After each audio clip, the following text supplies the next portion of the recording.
Good morning, everyone. Today's Friday, May the 17th. It is options expiration for the monthly options. My name is Anne-Marie Band, and this is the Moneyball Morning Report for the Benzinga Pro platform.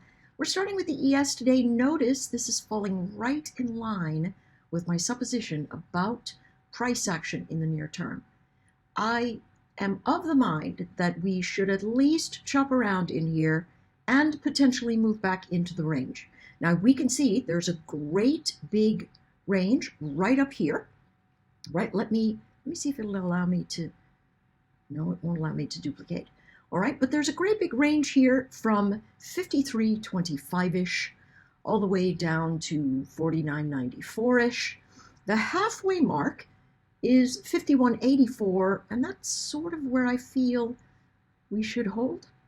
Now, I just listened to Jem Karzan, and he is the CEO of Kai Volatility, super guy. But he says that in populist election cycles, and I don't know, the data set obviously is fairly small for that, the market, the broad market, can move up to 20%, sometimes even more on average, in its updraft.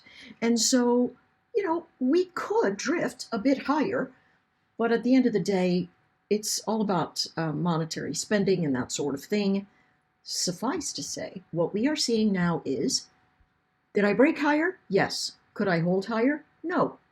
So that means I'm going to pull back into frontline support. If I pull back into frontline support, 53.05, 52.90, and I hold it, I've got another shot upside.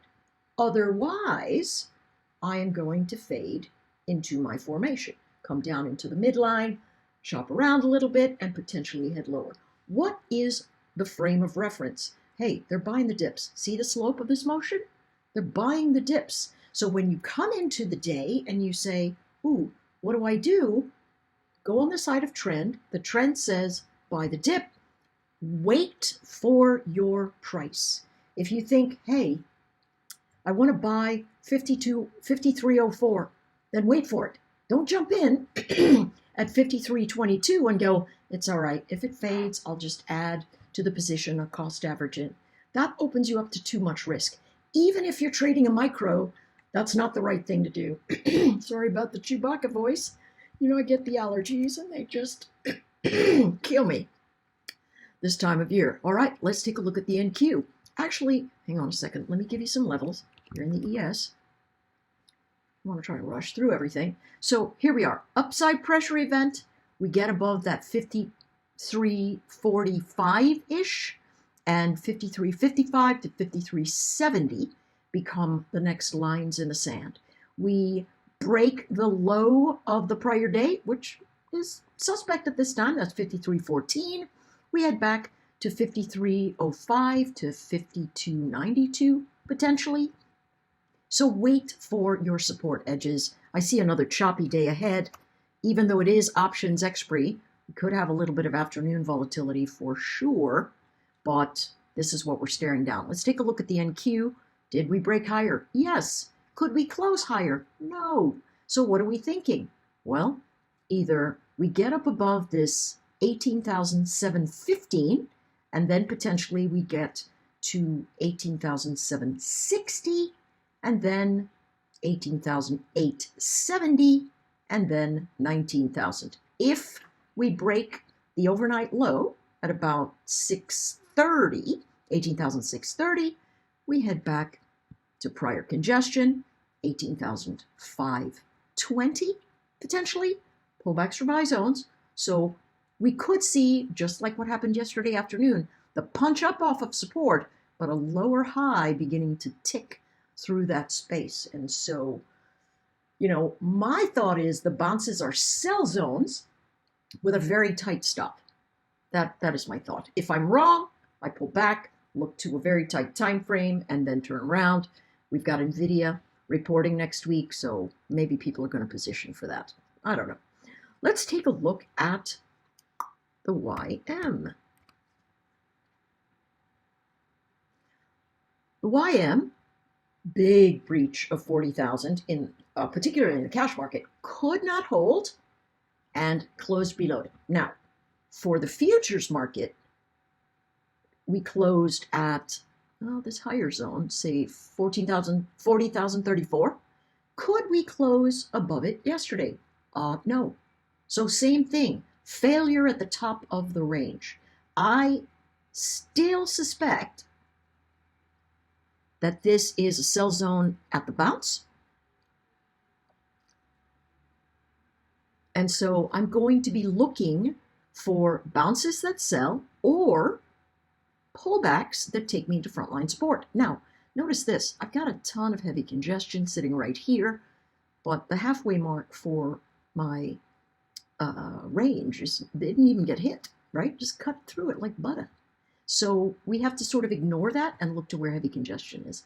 And that could be around 39,734. Look at how far we are away from the exponential 14. Brian Chandler likes to look at the 5-day average. So if you want to peek at that, not a bad idea at this particular juncture, right? If you're saying, hey, does it break that support zone? For me, I'm looking at heavy congestion, and because I've got upside momentum and upside trend from wherever we are, I know they're going to try and buy the dip, right? If I get another lower high, I'm going to start reverting to the mean.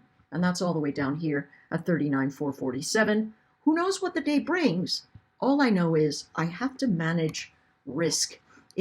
Speaking of managing risk and just trading a system, if you missed the Top Step TV interview with Brett Steenbarger, it was phenomenal. He dropped some incredible nuggets. He talked about us giving ourselves PTSD from the way that we trade.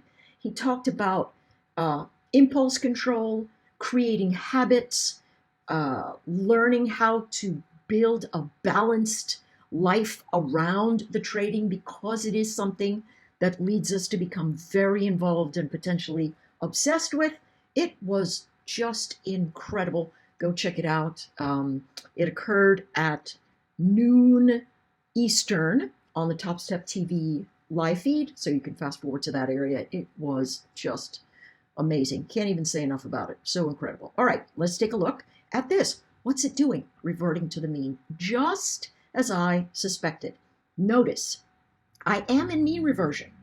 I have negative momentum, but it's getting less. I have a downward sloping moving average that's going to bring sellers, but I'm also building some kind of floor here for price action. So, two choices here. One, I can try to short the 79.90 area again, and if it moves up past 80.20, I'm out. Just absolutely out. Let's see if we get the micros in here. Yeah. So this number here would be around 79.90. You could trade the micros the exact same way.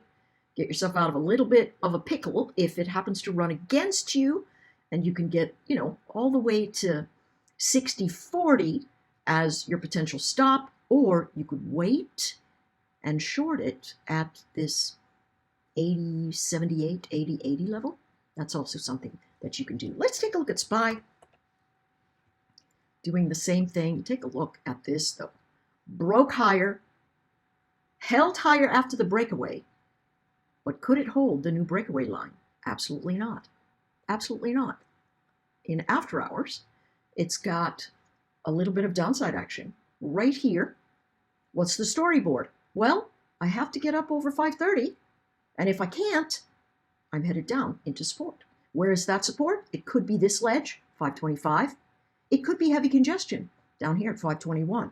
What we do know is I have positive momentum, positive trend, but my price action is tired, and when it gets tired, it's going to mean revert. So upside pressure events, if we break away above 531, next line is likely 535. If we break down and we lose the pre-market low, which is 528, 525, 522, maybe even 520, we are in some kind of mean reversion in my mind. That's why I like the exponential moving average.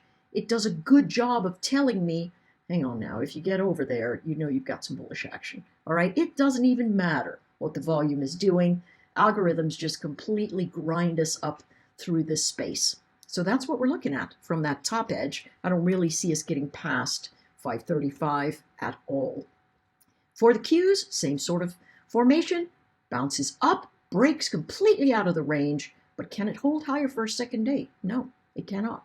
It's trying to right now. So if the pre-market low holds, you've got yourself a support edge that maybe you could say, all right, I'm going to trade. If it comes in and it hits 451, I'm going to take it long and I'm going to go to 454. Take some profit, leave the rest on as a runner, Bob's your uncle. If it loses that area, then you have to say, well, wait a second. What is yesterday's VWAP? Closing 449. That's $2 away from where you are. My thought is the second it loses 451, collapse down into a 5-minute candlestick. And if it hits a lower low, get out. You can always get back in. You've got to manage your risk instead of drawing down $2. Because if we lose 449, let's say you go, all right, I'm just going to hold it. If we get to 449, who's to say we don't go back to 445, right? We have to be willing to change our minds in quick order if we are day traders. All right, that's it for me, folks. Take care, and I'll see you on the stream. Remember, we've got our midday Zoom with the Benzinga Pro traders today.